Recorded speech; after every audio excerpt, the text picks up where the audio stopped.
我又上載咗咧機場嘅呢個客運大樓機場站月台嘅建造實況啦，同埋佢半開放嘅啟用實況啦。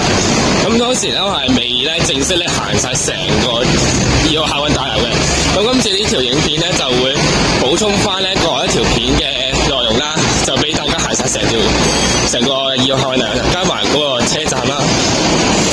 咁其實咧2號客運大樓咧，其實我今日拍攝呢一日咧6月19號就應該如無意外佢就已經係全面開放㗎啦，係啦，即係好多地方都行到㗎啦，所以我而家就嚟到機場啦。咁我哋都講一講咧我嘅出片嘅內容先。首先我哋而家睇呢條片咧，6月19號影呢條片咧就係睇實成個2號客運大樓嘅，係啦。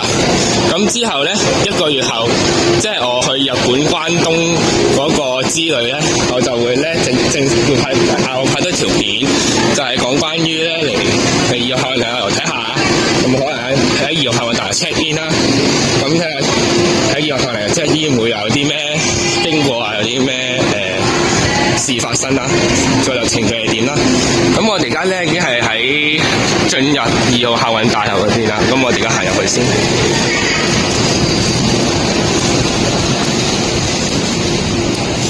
講樣嘢俾大家聽，事實係咧，我去2號客運大樓機場站嗰度咧，我係會係臨尾先至會入去嘅，所以要請大家期待下啦。好，呢度有個牌寫住咧係去1號客運大樓嘅，而且咧幾個禮拜前咧就係呢一個扶手電梯，即係前面呢個扶手電梯係未開嘅，仲係封住咗，但係而家已經係咯全面開放啦。咁其實我哋有另一個頻道嘅博主咧都有講過呢一個2號客運大樓嘅。咁我首先就唔理咁多啦，我哋就直接去咗通去博覽館嗰個通道先，我想行嗰個通道先，順便俾大家觀摩下呢一個2號客運大樓。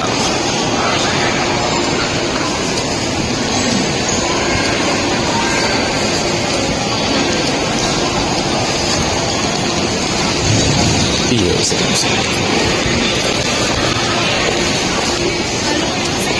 以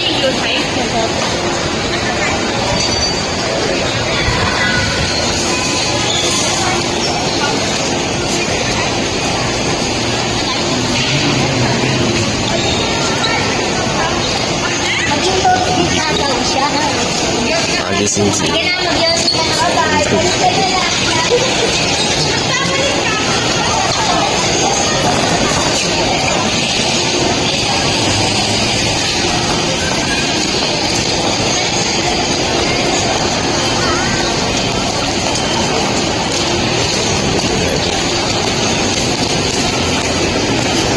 好，嚟到呢度咧，就係我估計呢度就係等旅遊巴嘅地方嚟㗎，如無意外應該係啦。而且咧呢度係同1號客運大樓唔同嘅位係咧，呢度係有個位可以等旅遊巴啦。如果有啲旅行團嚟咗香港或者翻嚟啦，不過可以爆少少料啦。如果啫，嗱我學校至於邊間學校我唔會講啦，但係我學校啱啱先至尋日咧，即係6月18號就喺機場出發啦。啲同學就有某啲同學啦，機場喺出發過去澳洲啦，做交流團啦。咁所以咧，我唔知佢哋係有冇用咗2號客運大樓呢個新嘅機場大樓嘅。但係咧，如果佢哋真係喺2號客運大樓嗰度等上機啊，或者 check in 咧，我相信佢哋係會喺呢度坐低等架旅遊巴度啦，或者啱啱離開咗旅遊巴之後喺呢度入嚟啦，就嚟呢邊咧度等 check in 啊咁樣，或者翻嚟可能過多1-2個禮拜翻嚟嘅話，佢哋就喺呢度等旅遊巴翻出去啦。我估計係咁。咁我哋就廢話講完，就睇下有冇路可以行過去博覽館咯。我真係好想睇下博覽館嗰度係點嗰條通道。咁我哋而家行勻成個2號客運大樓先。冇嘅。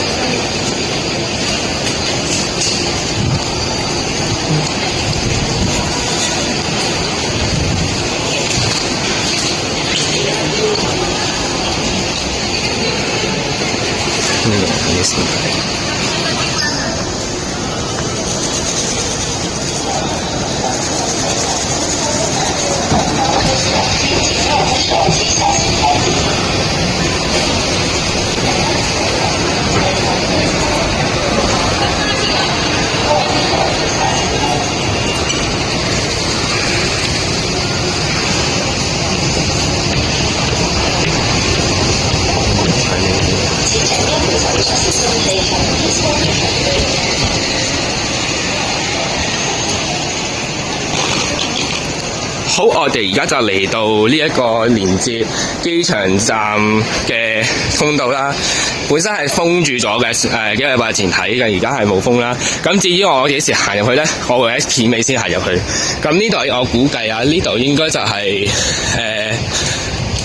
呢一個機場嘅要客運大樓等機個位啦。亦都有一排凳嘅。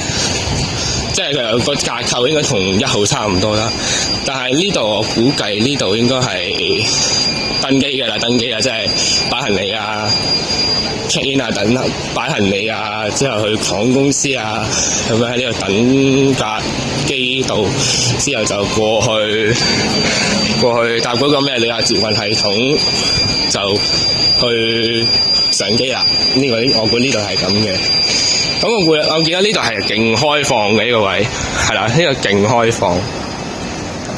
咁嗱，我可能1個月後我真係會正式咁樣用呢個客運大樓，希望啦，因為我估計都係嚟呢邊。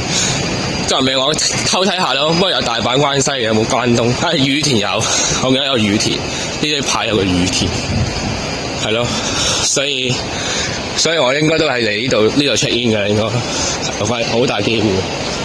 上面就係離港㗎啦，上面行到咧，我譬如嗱，如果行唔到嘅話，就真係等到7月尾我去關東嗰陣先至俾大家睇啦。我而家最多，因為而家冇 passport 冇機票係唔可以行入去咧離港嗰邊嘅。不過我可以喺外面咁樣裝好似而家咁樣喺外面裝下呢一個離港大堂。咁都係期待下啦，俾大家期待下我嘅日本之旅啦。日本我就 check 好，已經鎖定晒好多嘅地方，好多車站我會去。好似行得過去喎，咁試下行先。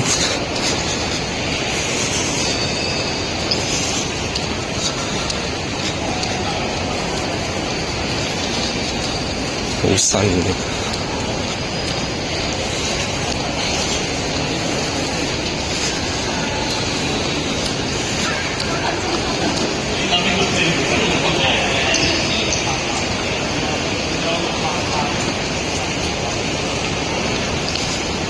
好，我而家就見到博覽館個標誌啦，我睇下我行得過去啊。其實我最終目標都係行過個博覽館，行完之後先至去機場站，但係又要行好遠咯。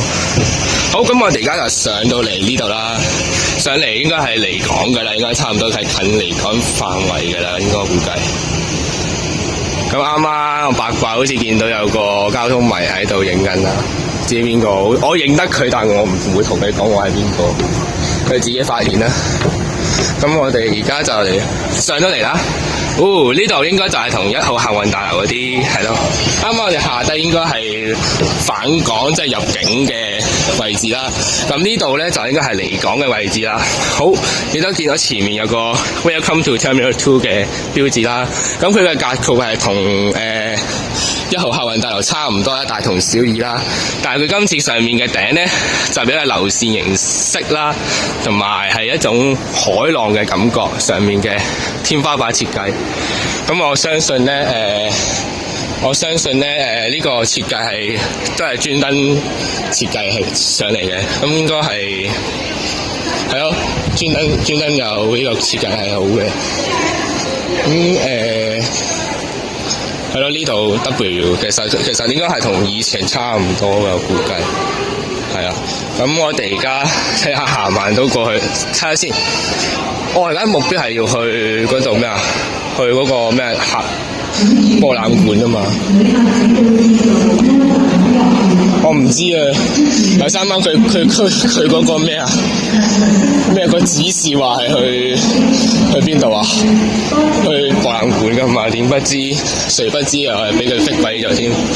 我真係啲牌先，原來行去博覽館都咁鬼難嘅原來。咁算啦，咁慢慢行過去啦。唔通嗰個 channel 真係 fit 我嘅？係咯，佢話上嚟㗎嘛，係咪先 ？Right， 我冇開定。喂，呢度封咗咯，我見到封咗咯，嗰邊係行唔到，應該行唔到咯，算啦，唔搏條命過去。佢話上去係去下週博覽館嘅，但至於係咪真咧，我估太咗啲。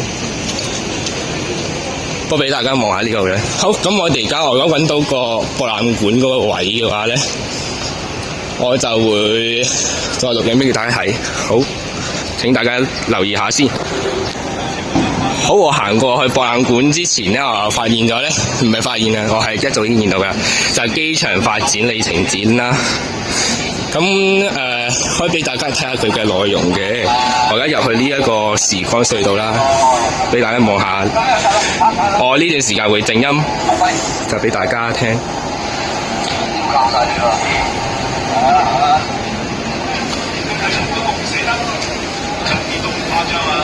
因為當時嘅通訊唔發達，搭飛機離開香港真係好大陣仗，直情係人生大事啊！電工重要，所以送機嘅基本動作就係同親友合照留念。就算機上搭飛機出入香港嘅相機，都要影翻2張前面走得。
新鮮嘅食品，放慢節奏，享受你嘅生活選擇。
有個影相嘅，不過我應該我唔用嘅，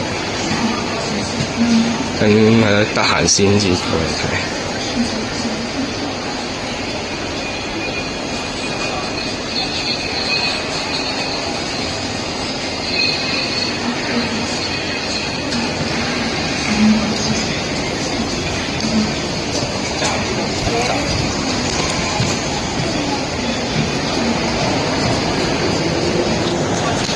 好，啱啱俾大家睇完嗰個機場發展里程碑嘅展覽嘅展覽之後，我哋而家咧就會前往亞洲國際博覽館，睇下行埋得過去。我又唔覺得咧好快到啦，同埋希望係唔入禁區範圍內可以行到博覽館。正常嚟講行到嘅，正常。不過唔知係邊個位。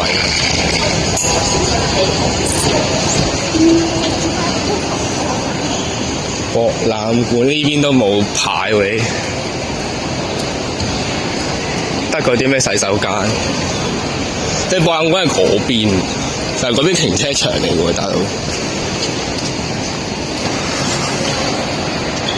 好啦，咁我喺呢度揾下路先，晏啲再翻嚟。晏啲應該係直頭喺博覽館㗎啦，我覺得係。好，我哋 cut 先。好，我離開咗咧登機check in 嘅大堂之後咧，咁我哋咧喺佢後面咧我發現咗一個咁嘅地方，就係有個好多唔同嘅世界各地美食都係聚焦晒呢度嘅。而呢度咧係好多嘢食添啊，係啊，乜地方都有菲律賓啦，呢度呢個係菲律賓嚟嘅，呢個我估西餐嚟嘅，再前面啦美國都好明顯，係啊，呢個 M 字咧大家都知喺邊度嘅啦，金房係啊。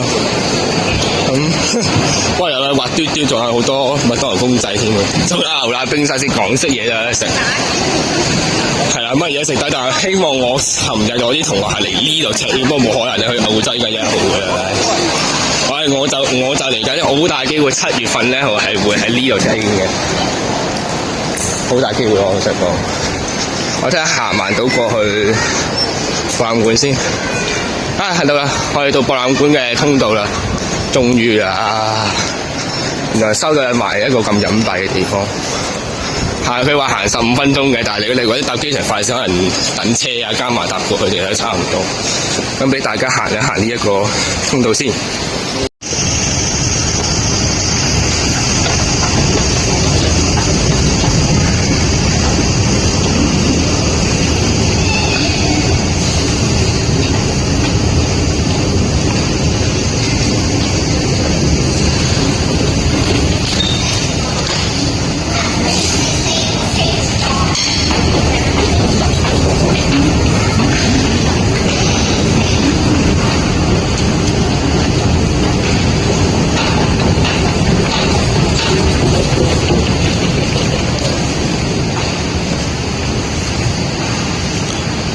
好啦，經過一個通道之後，我哋而家就嚟到博覽館啦。我估計，咁至於行唔行埋過去博覽館站咧，我又唔係太建議啦，因為都唔關事嘅其實，同埋呢度都好少人，唔係幾安全。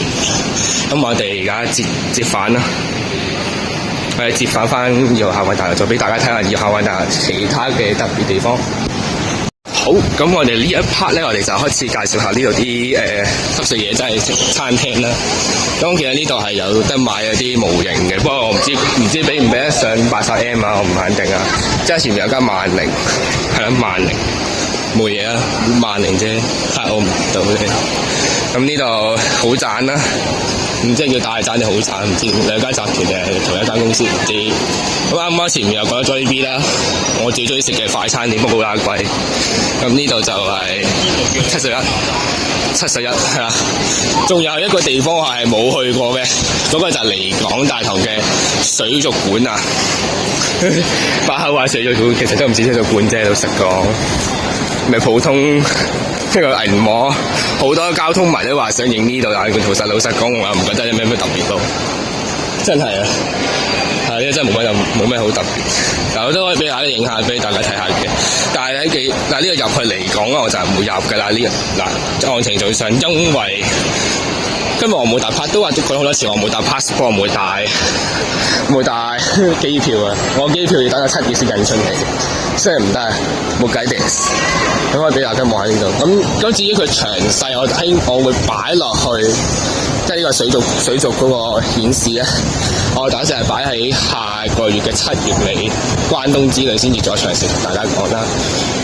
咁呢度嘅 check in 咧，或者預地新機嘅行李託運服務嘅設施係應該差唔多嘅，但係變咗個電動化咯，自動化咯，係咯，變咗自動化，所以其實都係好高科技。呢度應該一落去就會落去離境大堂，所以應該係至於入邊係點咧，都係有嗰句7月份先知。但係講到口都臭嘅話，7月份，係咁吊啲觀眾人。不過我相信應該好短期內應該冇乜鐵路迷或者鐵路迷應該會行2號客運大樓出境去其他國家，唔知應該唔想知，即係比我搶先達到。呢度上去咧，我估計就係巴士站啦，呢度。呢度上去就係巴士站啦，我估計。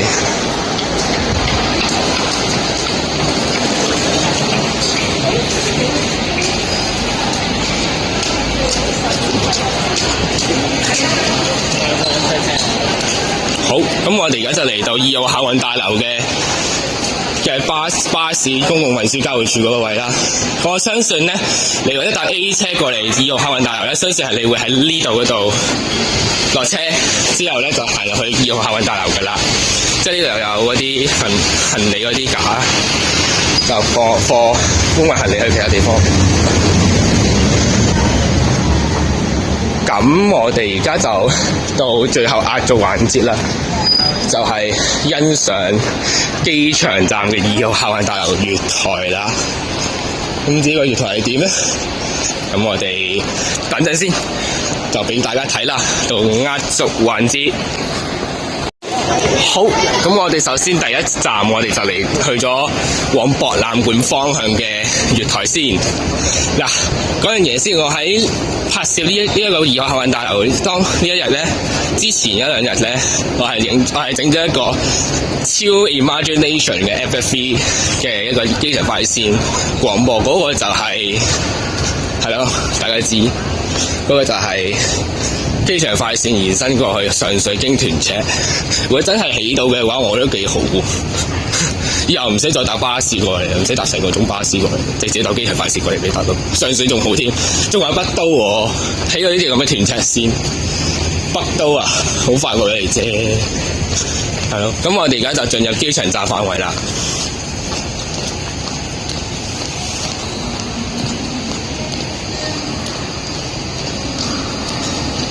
嗱，我聽到係即將到達，我跑快啲啦。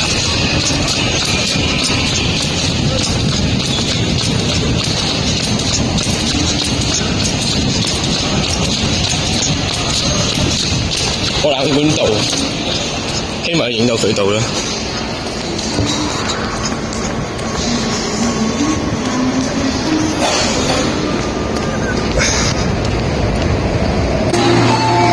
好，咁而家教大家點樣咧？經車廂過去1號客運大樓，係啊，唔需要5秒啊，我哋又去返1號客運大樓啦。我哋而家行完成個機場站之後，咁再俾大家睇多次嗰個位置圖，係多咗一邊月台嘅。藍色呢邊就係連接2號客運大樓，然之後黃色呢邊咧就係連接1號客運大樓。其實可以睇到呢1號客運大樓嗰連接位咧係實在太細啦，真係好細，細到冇人認得出添啊！即係原來係擴闊咗成倍面積喺呢個機場站。之前整 FFV 或者整萬雙鐵路、Minecraft 或者 Minecraft 鐵路都係即係起到1號客運大樓。咁其實咧係估唔到呢度係已經多咗成倍啦，已經。咁俾大家聽埋佢離站先。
咁我哋嚟送走咗架車之後咧，頭先我好似發現一個地方係幾好型嘅呢個客運大樓。咁呢個都係行翻過去2號客運大樓啦，所以咧2號客運大樓其實已經係講完晒㗎啦。其實主要介紹嘅位，咁我哋而家就落翻去先，睇下往市區列車先。呢個就係寫住往市區列車，其實都係爭一層嘅。嘅列車會喺4分鐘後。4分鐘，哇！咁密嘅，密到咁喎！香港真係國際大都會。呢度就係一啲動靜都冇，要等成7分鐘。哇！咁密嘅突然間，去博覽館咁密嘅，呢度就7分鐘好落去。哇！好新啊，新嘅路線圖，係啊，成個好有古洞站 feel， 真係 real。呢度都係因為往市區啦，市區都係影過啦，都係咁講。希望我哋等完7分鐘之後佢就到啦。咁我哋而家睇下嗰個。睇下可唔可以影佢出入站啊？如果影佢出入站得唔得咧？得喎，得喎，可以影到喎。不過揾日啦，今日影唔影埋佢咧？我唔肯定。不過而家我就俾大家睇下佢嘅出入站情況先。好，介紹完嗰個機場站2號客運大樓嗰個月台之後咧，咁我哋呢條機場2號客運大樓嘅介紹影片就咁多啦。中意嘅朋友記得訂閱我同埋讚好呢條片。咁如果我呢條片咧係講關於嗰個機場2號客運大樓正片咧，我係唔會俾大家睇頭先啱啱我影咗嗰啲精華嘅機場快線出入站影片嚟嘅。咁如果想睇出入站片同埋詳細內容，請瀏覽我頻道其他影片同埋下一條出嘅片啦。咁我哋今條片到咁多，咁我哋下次再見啦，拜拜。